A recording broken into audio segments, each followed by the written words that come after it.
They said it was temporary, that the money I had saved for years was just being borrowed for the sake of the family. I believed them because when you grow up with the kind of loyalty that's drilled into your bones, questioning your parents feels like betrayal. But what they did to me, that was betrayal. And 3 months later, their bank accounts were frozen. Their names were being whispered in places they never imagined. And me, I never shouted. I never made a scene. I just acted. I was 30 years old, a full-time nurse in the middle of New York City.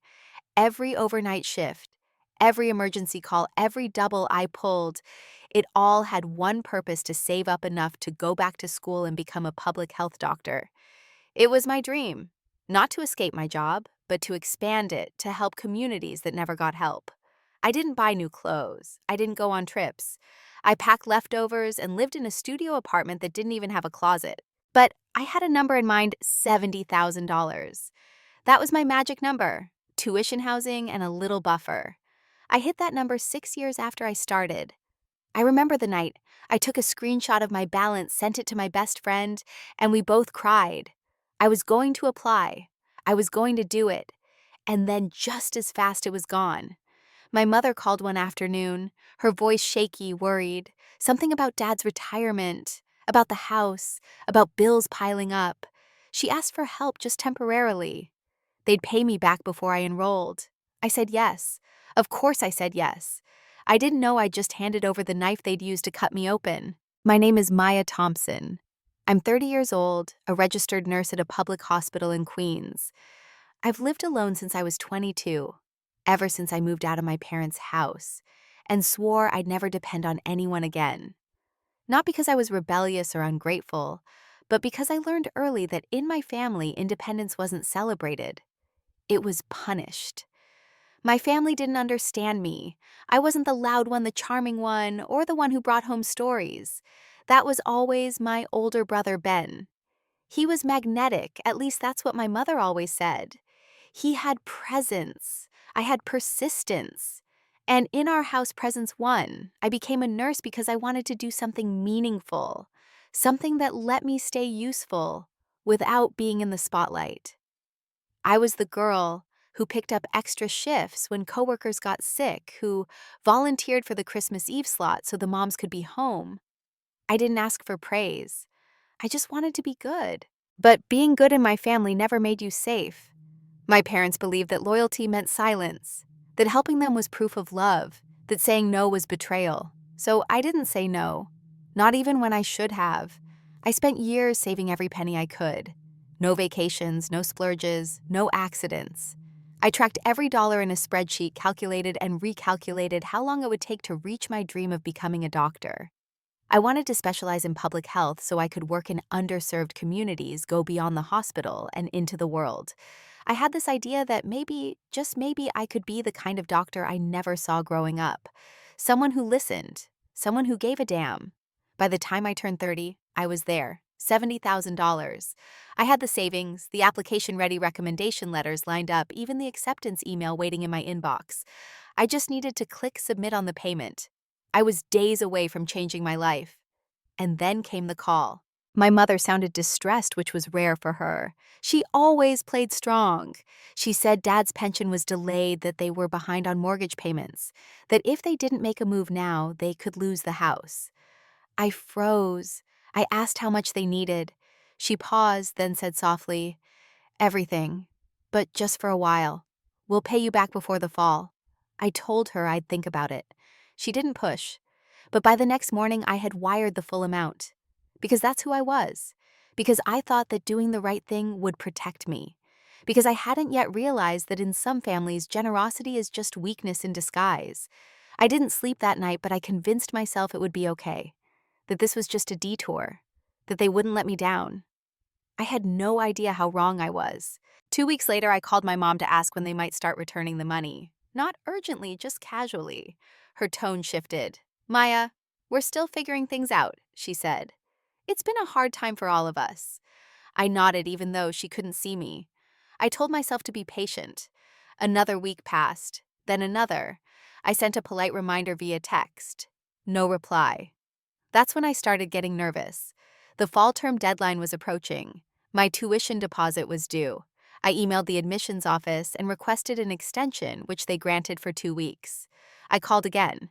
This time my dad picked up. He sounded distracted. "Things are tight right now," he said. "We're working on it." I asked about the house. Had they been able to catch up on the mortgage? There was a pause. "We're not exactly using it for that," he said. I stopped breathing for a second. "What do you mean?" I asked. He hesitated, then mumbled something about how Ben had needed help. "Your brother," I repeated. "Help with what?" The phone went quiet. Finally, he said, "He had a business opportunity. It was time sensitive. We thought it would help the whole family." That was the moment the walls in my mind started shaking. I ended the call politely, calmly, but inside I was vibrating. That night I logged into my banking portal and reviewed every transfer I'd made to their joint account. I checked the dates, the amounts, everything. Then I pulled up my brother's Instagram. That's when I saw it. A new post from 4 days ago. Him standing next to a sleek black Mercedes grinning like he'd won the lottery. The caption read, "Hard work pays off." Hard work. I stared at those words until they blurred. The next morning I called my mom. I asked her directly, "Did you use my savings to buy Ben a car?" She didn't deny it. She just sighed and said, "You know how hard he's been trying. He needed a win." I couldn't speak. She went on, "This is for the family, Maya. He's your brother. His success is your success too." I hung up. I didn't scream, I didn't argue. I sat in my apartment and looked at my laptop screen. The university portal was still open, my application was still complete. But now I had no way to pay. That night I didn't eat. I didn't sleep. I just sat with the silence, letting it wrap around me like a storm cloud. The betrayal wasn't just about the money, it was about the choice.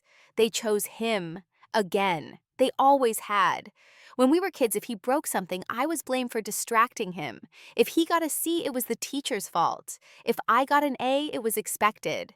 He was spontaneous. I was rigid. He was ambitious. I was responsible. He was the golden son. I was the insurance plan. And now they had cashed it in.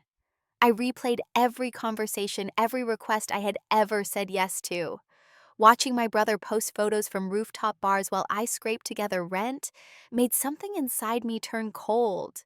I had no plan, no backup, but I had time. I had memory. And I had proof. I started keeping a file. I didn't know exactly what I was looking for, but I knew I had to start somewhere. I went back through every email, every bank notification, every message from the day my mom called.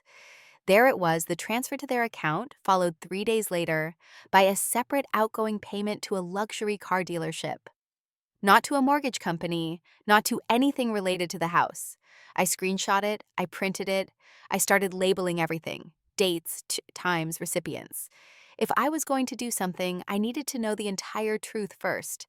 I called my cousin Sam. He worked in a small law firm downtown. I didn't tell him everything, just enough to make it sound hypothetical. If someone transferred funds to a family member under false pretenses, I asked, "Is that legally actionable?" He didn't hesitate.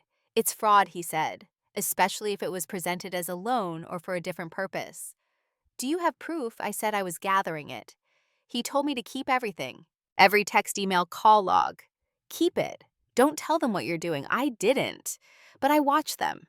I didn't confront Ben, but I watched him post about his new consulting gig.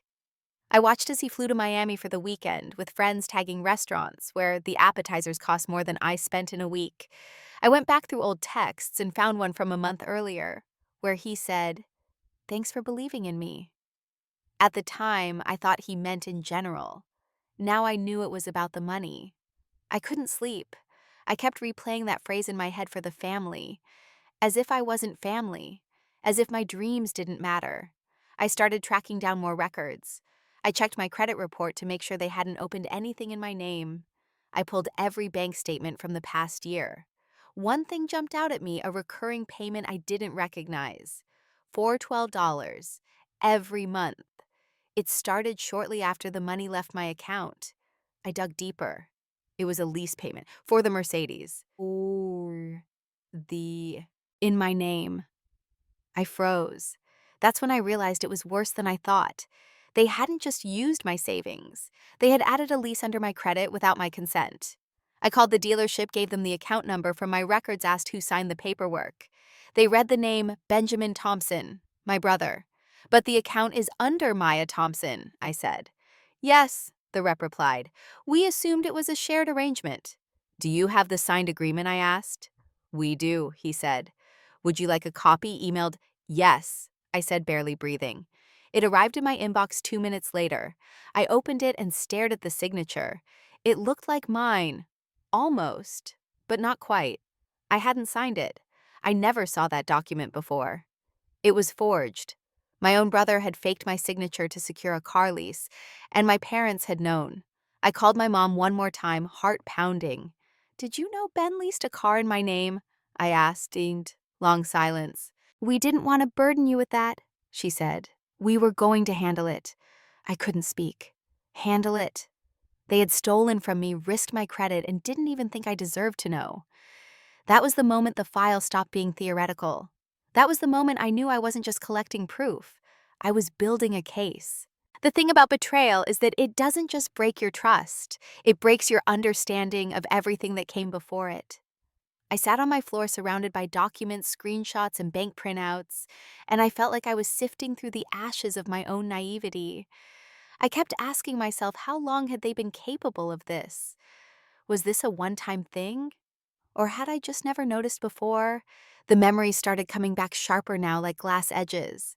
I remembered being 12, coming home with a science fair ribbon, and being told to help set the table while Ben's C- in math earned him a celebratory pizza night. I remembered staying up late in high school to tutor him for finals, only for him to copy my notes and take credit for improving on his own. I remembered working full-time while taking night classes in college, while Ben dropped out of 2 majors and still got a car for his potential.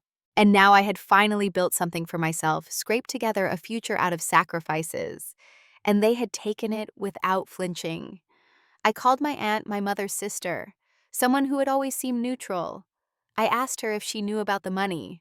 Her voice dropped. Your mom said it was a family decision, that you offered it. I almost laughed.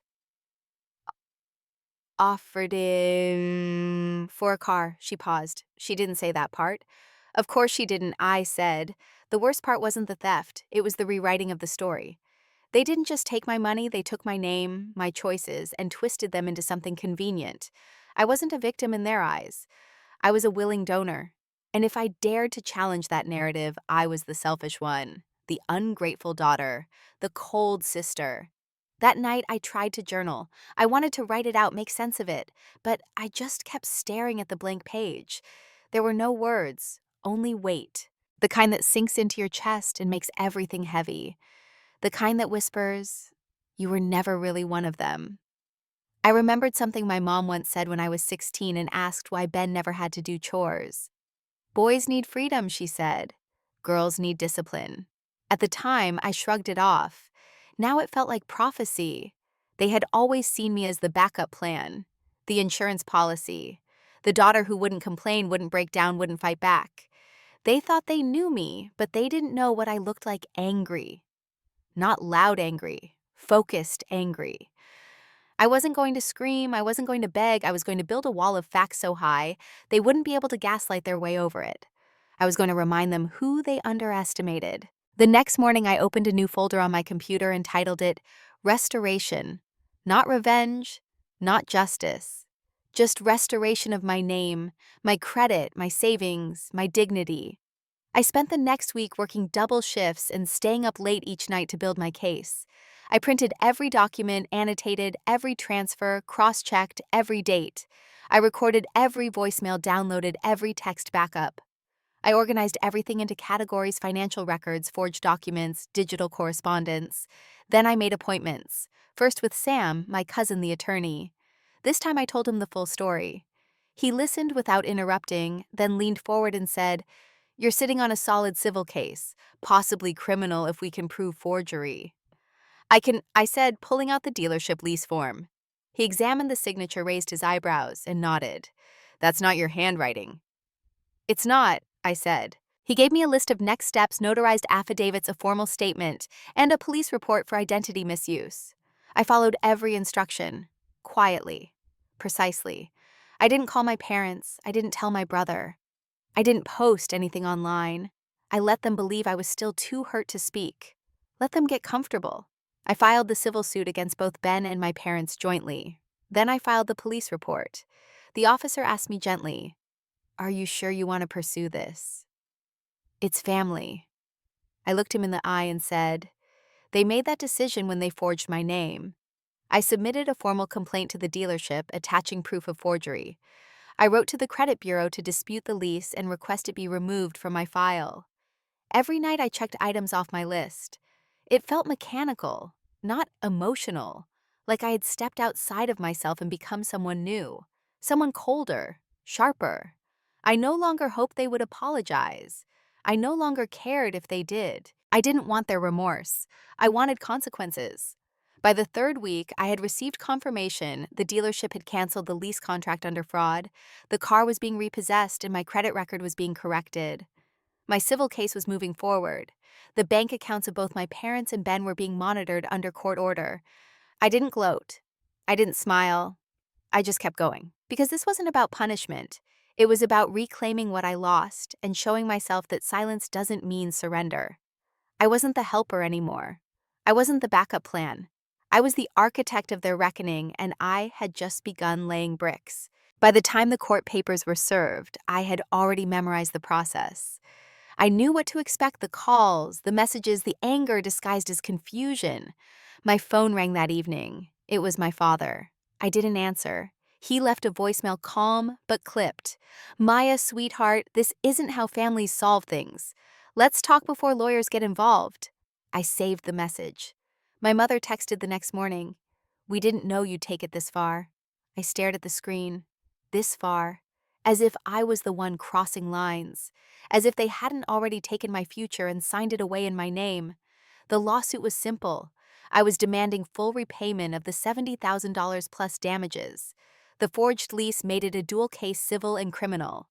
The moment Ben realized the car was being repossessed, he posted a long, cryptic Instagram story about betrayal and haters in the family. I didn't respond. Let them write whatever story they wanted. I had the documents. The court date was set for 6 weeks out. Until then, temporary measures were approved: a freeze on Ben's checking account, a lien placed on his assets. My parents were stunned. My mother called again, this time pleading. "You're blowing this out of proportion," she said. "You think ruining your brother's life is worth a car?" "It wasn't just a car," I said. "It was everything. My future, my name, my trust." "We didn't think you'd make such a big deal," she whispered. I almost laughed. "Because you never thought I mattered enough to defend myself." She went silent. I hung up. I didn't cry. I didn't second guess. I moved forward. Every day I added to my file. I submitted a statement to the dealership about the forged lease, which triggered their legal team to cooperate with my investigation. They released their internal logs, including camera footage from the day Ben signed the lease alone, no witnesses, no actual ID verification. It wasn't just morally wrong, it was negligent. Sam filed a supplemental complaint on my behalf. Meanwhile, I got a letter from the university. They couldn't hold my spot any longer. My enrollment was forfeited. That hurt more than I expected. Not because I hadn't known it was coming, but because it was a reminder of what had already been lost. I sat on my couch that night, envelope in hand, and just stared at the wall. Everything I worked for was gone, but something deeper was building, something harder than degrees or titles. Resolve. I wasn't broken. I was transforming. At the pre-trial hearing, my parents showed up with their lawyer. They refused to look at me. Ben wasn't there. He sent a statement claiming misunderstanding. Their lawyer tried to argue that the money was a gift, that the lease was an honest mistake, that I was emotionally driven. Sam presented every screenshot transaction and forged signature. He played the voicemail. He showed the lease timestamps. Their lawyer's face tightened. The judge asked one question: "Did the defendant forge this document?" No answer. Silence. "We'll reconvene next month for the final ruling," the judge said, "but preliminary evidence supports the plaintiff." My parents avoided me in the hallway. I walked past them without a word. Outside, I took a deep breath. It was the first full breath I'd taken in weeks. I wasn't out for blood. I just wanted them to feel it, to feel the weight of what they did, the permanence of consequence. And now, finally, they would. 3 days after the hearing, Sam called me. His voice was tight. "You need to see this," he said. He forwarded an email from the dealership's legal department. Attached was a scan of a second authorization form, one I hadn't seen before. It wasn't for the lease itself. It was for the initial application, the form that allowed a credit check in my name. The signature mine. Except it wasn't. Again, but this one looked different. Not like Ben's messy attempt. This one was smoother practiced, more convincing. Sam said, "We had a handwriting expert compare the two. They don't match Ben's handwriting, not even close." Then who I asked, he was quiet. "Look at the timestamp. Look at the IP address." I opened the metadata. The form had been scanned and submitted from my parents' address, specifically from their family computer. "Ben didn't do this alone," I whispered. Sam confirmed it. "No, he had help. And the evidence points to your mother." My stomach turned. I had suspected she knew, but I hadn't realized she had signed it herself. I remembered that day she had called me right after the application was submitted, asking if I'd consider coming home for dinner that weekend. As if nothing had happened. As if she wasn't actively forging my name at that very moment. I hung up the phone and just sat in silence. It's one thing to be betrayed by siblings, people who see you as competition. It's another to be betrayed by the person who gave you life, who should have been your safest place. My hands shook as I opened my email. I drafted a new police report. I attached the new document, the expert analysis, and the metadata. Sam submitted it formally. With this new evidence, the case expanded. It was no longer just civil. It was now criminal identity fraud, forgery, and financial misconduct. Charges were filed. A warrant was issued for questioning. My mother was brought in for an interview. The officer who called me after said she cried, said she asked if I was really pressing charges. I said I'm not pressing anything. I'm holding them accountable. That night, I didn't cry. I didn't scream. I made tea. I watched a movie. I wrote in my journal. I was calm. I wasn't trying to win anymore. I was just trying to finish what they started. And now they were facing the truth in ways they couldn't twist or minimize. The system was speaking now, and I no longer had to. When the charges were made public, everything changed, but not because I said a word. I didn't go online. I didn't post on social media. I didn't call anyone. I let the facts speak louder than any accusation ever could. The court filings were public record. The dealership reported the fraudulent application to their corporate office. That triggered an internal audit. And then the whispers started. My parents had always been respected in their small church community. Mom ran volunteer programs. Dad led Bible study on Wednesdays. They were the picture of virtue. So when news spread that they'd been named in a fraud investigation for forging their own daughter's signature to finance a luxury car for their son, people paid attention. Not because it was scandalous, but because it was so out of character. Or so they thought. The pastor's wife called me, not to ask what happened, but to say, "If you ever want to come back, our doors are open." I thanked her and didn't explain. Some things didn't need explanations anymore. A week later, I mailed a folder to the head of the church's volunteer board. Inside were photocopies of the court filings, the forged signature, and the dealership documents. I didn't add a note. I didn't need to. I wasn't trying to destroy my mother. I just wanted the version of her that lived in people's heads to match the version I had known all my life, the one who smiled in public and betrayed in private. The fallout was immediate. She was asked to step down from all leadership roles. My father followed quietly. Ben tried to spin the story as a misunderstanding, but no one bought it. Not anymore. I didn't confront them. I didn't show up to gloat. I just watched from a distance as the structure they had built on deception, favoritism, and silence crumbled. And for once, I didn't have to lift a finger. They never apologized. Not once. Not in person. Not in writing. Not through anyone else. And maybe that was the final confirmation I needed, that what they did was never about desperation. It was about entitlement. They thought I wouldn't fight back, that I'd be too ashamed or too soft or too conditioned to keep the peace. But I didn't grow up to be the version of me they imagined.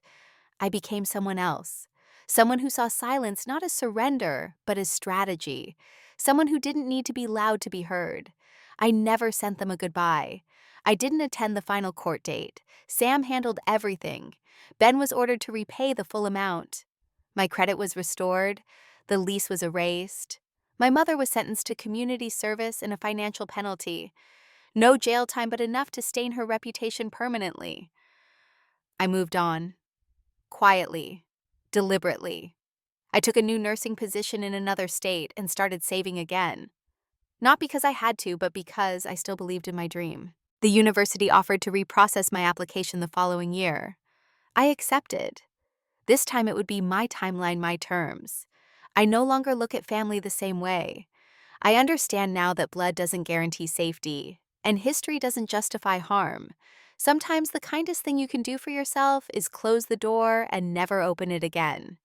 And to every woman reading this, especially those who've spent a lifetime being the helper, the forgiver, the quiet backbone, I hope you know it's never too late to stop being silent. You don't need permission to protect your future. You only need the truth and the courage to act on it. The rest will follow. I promise.